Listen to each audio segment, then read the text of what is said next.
દાહોદ જિલ્લામાં સાર્વત્રિક પડેલા વરસાદે ખેડૂતોને નુકસાન પહોંચાડ્યું છે. તેનું વળતર વહેલી તકે ચૂકવવા આમ આદમી પાર્ટીએ આવેદન થકી સરકાર પાસે માંગ કરી છે.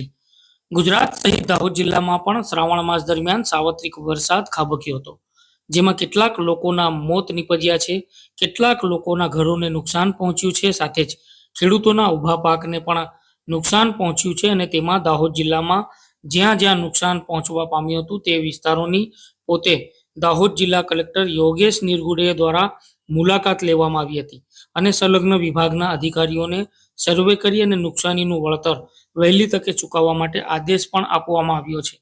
ત્યારે તેને લઈને દાહોદ જિલ્લા આમ આદમી પાર્ટી દ્વારા દાહોદ જિલ્લા કલેક્ટર યોગેશ નિરગુડેને આવેદન પાઠવી અને જણાવવામાં આવ્યું છે કે દાહોદ જિલ્લાના ખેડૂતોના ઊભા પાકને નુકસાન પહોંચવા પામ્યું છે, તેમજ કેટલાક રહેણાંક મકાનો ધરાશાયી થયા છે.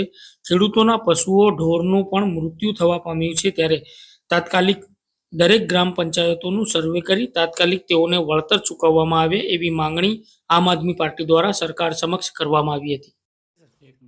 આજ રોજ દાહોદ જિલ્લા કલેક્ટર સાહેબને આવેદનપત્ર આપવામાં આવ્યું છે.